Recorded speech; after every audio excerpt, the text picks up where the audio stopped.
Hello दोस्तों, आज की क्लास में आप सबके लिए कुछ खास इम्पोर्टेंट क्वेश्चन लेकर आए हैं जो आपके एग्ज़ाम के लिए अति महत्वपूर्ण ऑब्जेक्टिव हैं। झारखंड पॉलिटेक्निक 30 अप्रैल का एग्ज़ाम है, उसके लिए कुछ खास इम्पोर्टेंट क्वेश्चन लेकर आए हैं।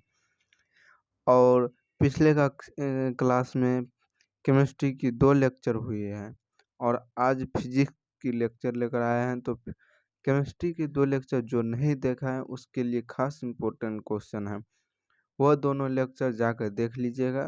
केमिस्ट्री का 2 लेक्चर है। और आज की क्लास में स्टार्ट करते हैं फिजिक्स की टोटल ऑब्जेक्टिव करेंगे। और आपके एग्ज़ाम में जो ही क्वेश्चन आते हैं वही क्वेश्चन लेकर आए हैं। अगर आप सभी देखते होंगे, पूरा वीडियो देखते होंगे तो आप सभी को पता लगता होगा कि कैसा तैयारी हो रहा है और कैसा क्वेश्चन पूछा जाता है आपके एग्ज़ाम में। तो चलिए देरी नहीं करते हुए आज की क्लास को स्टार्ट करते हैं।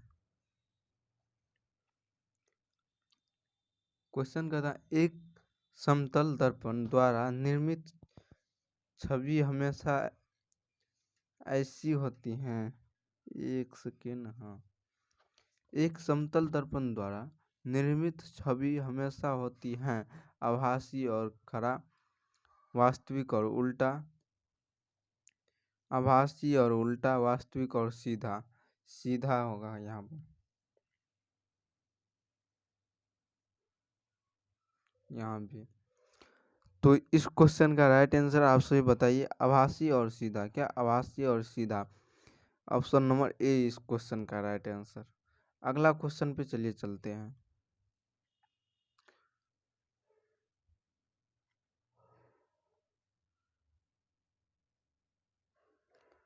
एक एक गोलाकार दर्पण की वक्ता केंद्र और ध्रुव से होकर गुजरने वाली काल्पनिक रेखा है प्रधान केंद्र बिंदु, प्रधान धुरी और फोकल लंबाई समांतर किरण। इस क्वेश्चन का आप सभी राइट आंसर बताइए क्या होगा। वक्ता केंद्र और ध्रुव से होकर गुजरने वाली काल्पनिक रेखा को क्या कहते हैं? प्रधान दूरी कहते हैं। क्या प्रधान दूरी? ऑप्शन नंबर बी इस क्वेश्चन का राइट आंसर है।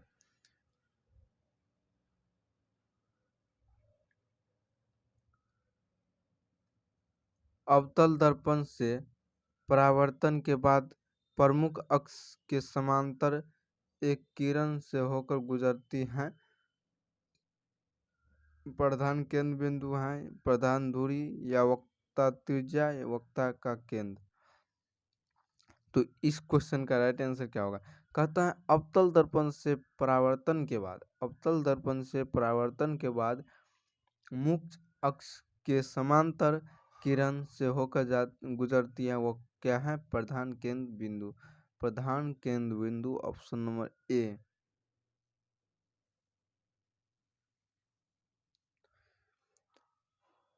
जब एक वस्तु को अनंत में रखा जाता है, अनंत में रखा जाता है तो उत्तल दर्पण द्वारा छवि का आकार होगा बिंदु का आकार, बढ़ा हुआ, विशाल, समान माप। इस क्वेश्चन का राइट आंसर क्या होगा? जब एक वस्तु अनंत में रखा जाता है तो उत्तल दर्पण द्वारा निर्मित छवि का आकार होता है, कैसा होगा? बिंदु का आकार होगा। कैसा होगा? बिंदु का आकार। अनंत पे रखा यह छवि का आकार बिंदु के आकार के जैसा होगा।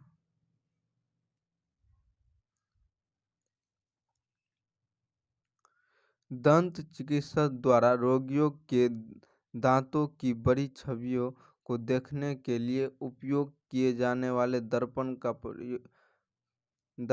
का प्रकार है अनोत्तर, नतोदर, उन्नतोदर, समतल, समतलाउत्तल। इस क्वेश्चन का राइट आंसर बताइए। बहुत ही इम्पोर्टेंट क्वेश्चन है। दंत चिकित्सक द्वारा रोगियों के दांतों की बड़ी छवियों को देखने के लिए उपयोग किए जाने वाले दर्पण का प्रयोग किया जाता है। इस क्वेश्चन का आप सभी राइट आंसर बताइए क्या होगा? क्या है कि ये क्वेश्चन आपके एग्जाम के लिए बहुत ही इम्पोर्टेंट है। नतोदर, इस क्वेश्चन का राइट आंसर नतोदर, ऑप्शन नंबर ए।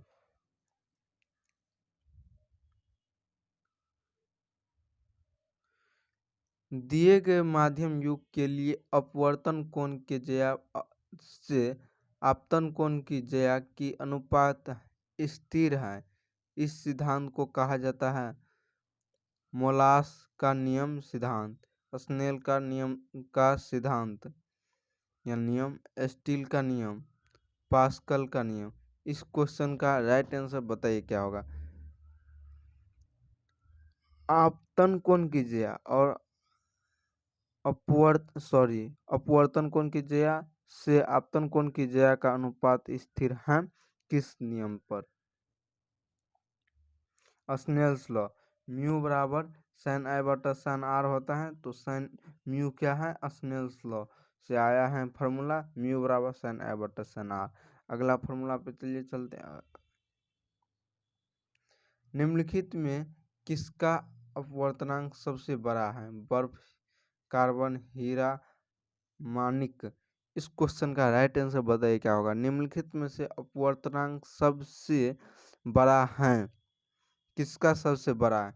हीरा का अपवर्तनांक सबसे बड़ा होता है, सबसे बड़ा होता ही नहीं है। इस चारों में हीरा का अपवर्तनांक सबसे ज्यादा है। हीरा का अपवर्तनांक कितना है, आप सभी कमेंट करके बताइएगा। एक गोलाकार लेंस की वृत्ताकार रूपरेखा से प्रभावी व्यास को कहा जाता है छिद्र, दृष्टि केंद्र, ध्रुव, प्रधान केंद्र बिंदु। इस क्वेश्चन का राइट आंसर आप सभी बताइए। एक गोलाकार लेंस वृत्ताकार रूपरेखा से प्रभावी व्यास को कहा जाता है छिद्र। क्या कहा जाता है, छिद्र। समतल दर्पण की फोकल लंबाई होती है। समतल दर्पण की फोकल लंबाई कितना होता है, 0, 1, अनंत, 2। समतल दर्पण की फोकल लंबाई होती है अनंत होती है। कितना होता है, अनंत होता है। समतल दर्पण की फोकल लंबाई अनंत होती है। ये सब याद रखिएगा। दर्पण से जितना भी क्वेश्चन आते हैं वो बोर्ड आपके इंट्रांस एग्जाम में पूछता है, तो 3 से 4 क्वेश्चन यहाँ से उठाता है, तो आप सभी इन दोनों को जरूर याद रखिए।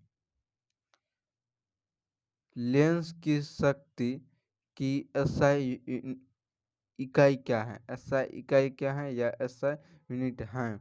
Metre, diameter, dioptre, centimetre, स्टेराडियन।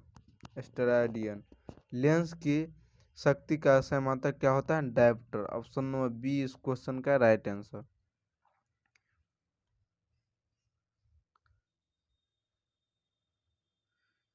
आँख का अक्षिपट नेत्रपटल, अक्षिपट या नेत्रपटल,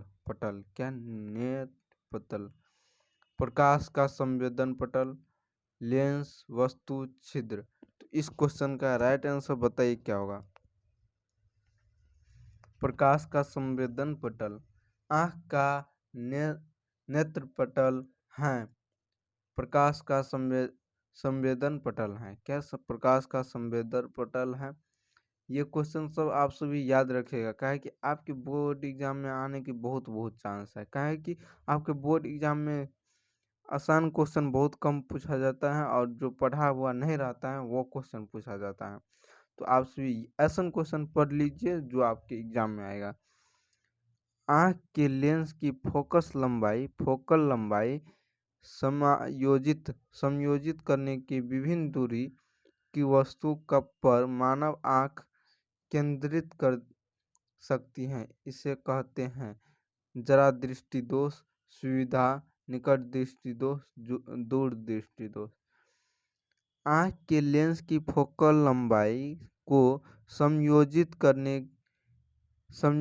करके विभिन्न दूरी की वस्तु पर मानव आँख केंद्रित कर सकती है। इसे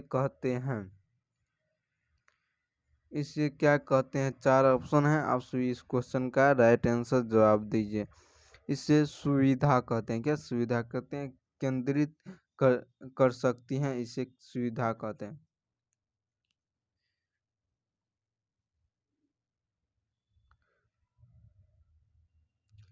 आँख के लेंस की फोकल लंबाई परिवर्तन करके परिवर्तन किसके क्रिया के कारण होते हैं? पुतली, अक्षिपट, सिलियरी मांसपेशियां, इरिस। अति महत्वपूर्ण क्वेश्चन ये है। आँख के लेंस की फोकल लंबाई में परिवर्तन करके किसके क्रिया के कारण होता है? तो 4 ऑप्शन दिया हुआ है, इस क्वेश्चन का राइट आंसर बताइए। सिलियरी मांसपेशिया के कारण होता है। सिलियरी मांसपेशिया क्या? सिलियरी मांसपेशिया उम्र बढ़ने के साथ आँख की सुविधा की शक्ति कम हो जाती है। इस स्थिति में कहा जाता है निकट दृष्टि दोष, जरा दृष्टि दोष, दीर्घ दृष्टि दोष, दृष्टि वैषम्य। तो 4 ऑप्शन है, 4 ऑप्शन में से कोई एक ऑप्शन जवाब दीजिए आप सब। उम्र बढ़ाने के साथ आँख की सुविधा की शक्ति कम हो जाती है। इस स्थिति में को कहा जाता है, इस स्थिति को क्या कहा जाता है? जरा दृष्टि दोष। क्या? जरा दृष्टि दोष।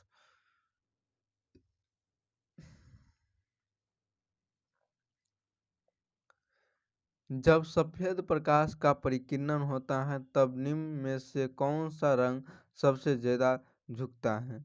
नील, लाल, नारंगी, पीला। नीला, नारंगी, लाल, पीला। तो इस क्वेश्चन का आप सभी राइट आंसर बताइए क्या होगा?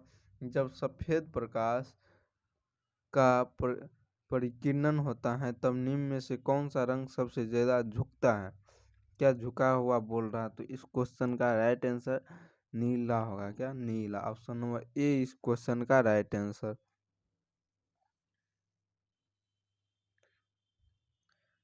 तारे का टिमटिमाहट का कारण है वायुमंडलीय अपवर्तन, वायुमंडलीय विवर्तन, वायुमंडलीय परिकिरण, वायुमंडलीय कणों के द्वारा प्रकाश का विकिरण। ये क्वेश्चन आपके एग्जाम में बार बार आया हुआ है। पॉलिटेक्निक एंट्रेंस एग्जाम में बिहार हो गया, झारखंड हो गया, ये सब में आपका ये क्वेश्चन बार बार आया है। तारे की टिमटिमाहट का कारण है वायुमंडलीय का अपवर्तन या वायुमंडलीय का विवर्तन या वायुमंडलीय का परिकिरण। ऐसे ऑप्शन रहेगा। तो इस क्वेश्चन का राइट आंसर वायुमंडलीय अपवर्तन हो जाएगा। क्या? वायुमंडलीय अपवर्तन।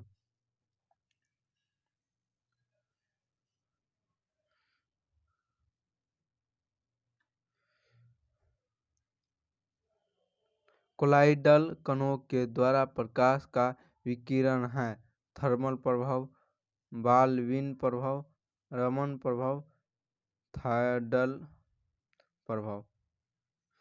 इस क्वेश्चन का राइट आंसर क्या होगा? आप सभी बताइए जरूर। थायडल प्रभाव होगा। क्या? थायडल प्रभाव होगा। ऑप्शन नंबर डी इस क्वेश्चन का राइट आंसर। कोलाइडल कणों के द्वारा प्रकाश का विकिरण थायडल प्रभाव होता है।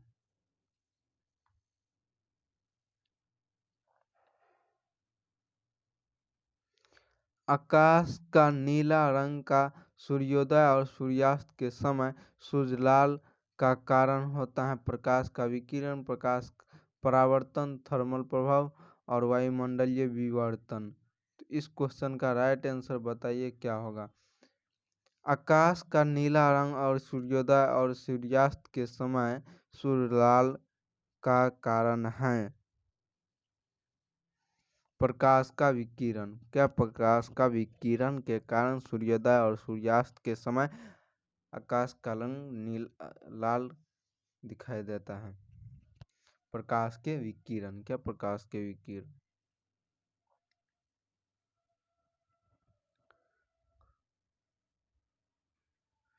कहता है 1 एम्पियर विद्युत धारा बराबर होता है 1 कूलम/1 सेकेंड, या 1 coulomb × 1 second, 2 coulomb second, 1 coulomb × 1 second square.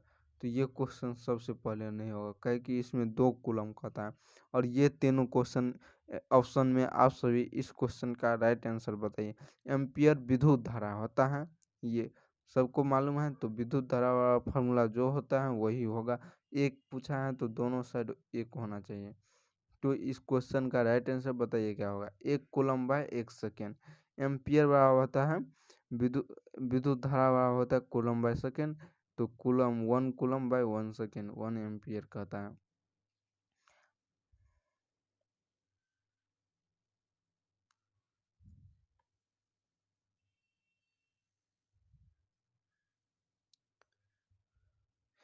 दो बिंदुओं के बीच विभवांतर के बराबर होता है किया गया कार्य बटा प्रभार, प्रभार गुना किया गया कार्य, प्रभार बटा किया गया कार्य, और प्रभार स्क्वायर बटा किया गया कार्य।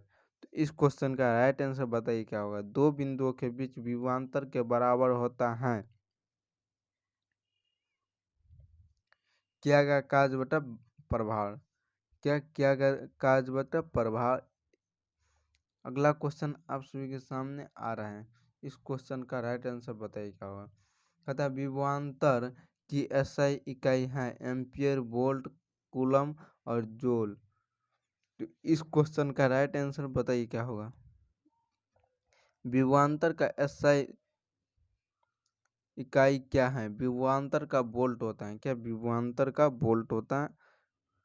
ऑप्शन नंबर बी इस क्वेश्चन का राइट आंसर।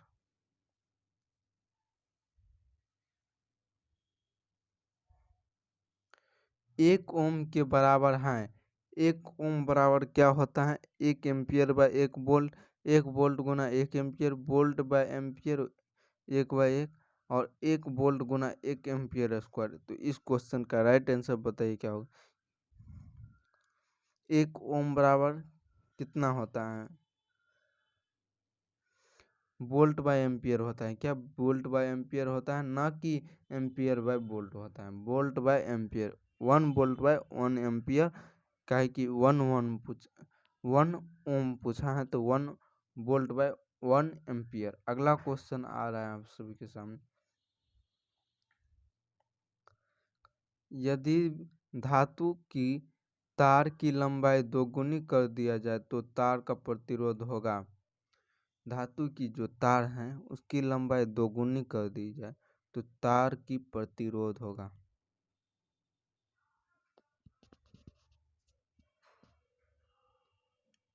दोगुनी होगा। कितना दोगुनी होगा। ऑप्शन नंबर बी इस क्वेश्चन का राइट आंसर। दोगुना होगा।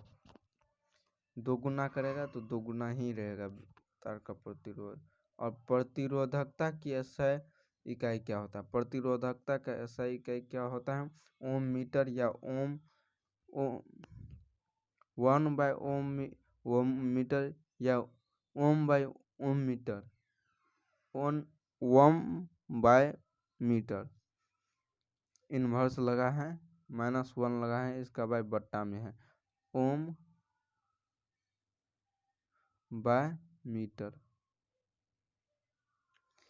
तो प्रतिरोधकता की एसआई इकाई है ओम मीटर होता है। ऑप्शन नंबर ए इस क्वेश्चन का राइट आंसर है।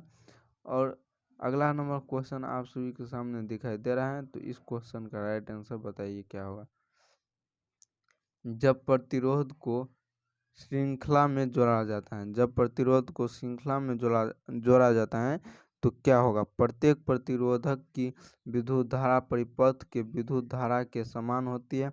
प्रत्येक प्रतिरोधक से जुड़ने वाली वोल्टेज परिपथ में कुल वोल्टेज के समान होती है। प्रत्येक प्रतिरोध से गुजरने वाली विद्युत धारा के योग परिपथ के कुल विद्युत धारा के समान होते हैं। सबसे छोटे विद्युत वैयक्तिक प्रतिरोध से कम होता है।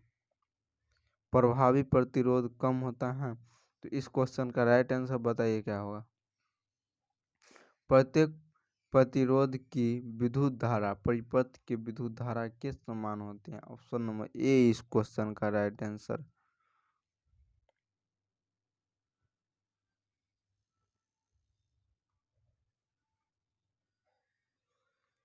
जब दो प्रतिरोध R1 R2 को समांतर क्रम में जोड़ा जाता है तो संयोजन समतुल्य प्रतिरोध क्या होगा। यहाँ पे Rp बराबर क्या होगा। समांतर क्रम में जोड़ा जाता है दो प्रतिरोध को तो 1/R1 प्लस 1/R2 हुआ और ये जो गुना हो जाएगा तो R1 इंटू R2 बट्टा R1 plus R2 R equivalent या Rp बराबर दिया है तो Rp बराबर ये हो जाएगा R1 into R2 by R1 plus R2। Option number कौन सा है प्लस वाले। ऑप्शन नंबर आपका डी है। तो इस क्वेश्चन का राइट आंसर क्या होगा ऑप्शन नंबर डी।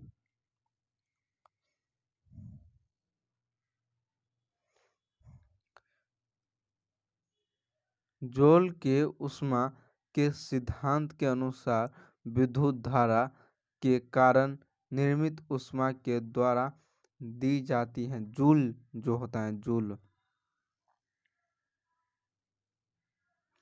जूल के ऊष्मा के सिद्धांत के अनुसार विद्युत धारा के कारण निर्मित ऊष्मा के द्वारा दी जाती है H बराबर I² RT। ये फॉर्मूला सही है।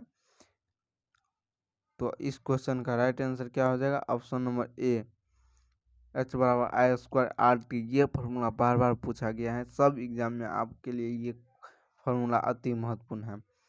H बराबर I² RT ऊष्मा हीट हो गया, H I हो गया करंट, R हो गया रेजिस्टेंस और T हो गया समय।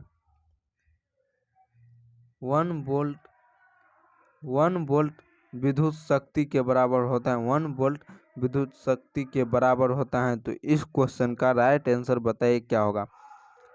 1 वाट बराबर 1 वोल्ट गुना 1 एम्पियर होता है। क्या 1 वाट बराबर विद्युत शक्ति को वाट कहते हैं। वाट बराबर वोल्ट गुना एम्पियर होता है। क्या वोल्ट गुना एम्पियर होता है। ऑप्शन नंबर इस क्वेश्चन का राइट आंसर ए नंबर। और ये क्वेश्चन विद्युत ऊर्जा की व्यावसायिक इकाई क्या है। किलोवाट घंटा, किलोवाट बटा घंटा, किलोवाट बाय घंटा स्क्वायर, किलोवाट गुना घंटा स्क्वायर। तो इस क्वेश्चन का राइट आंसर बताइए क्या होगा। विद्युत ऊर्जा का व्यावसायिक इकाई है वो किलोवाट घंटा होता है। KWH होता है। आज की क्लास में जितना भी ऑब्जेक्टिव लेकर आए हैं मेरे विचार से आपके एग्जाम के लिए सब इम्पोर्टेंट ऑब्जेक्टिव हैं तो सब आपको आना चाहिए।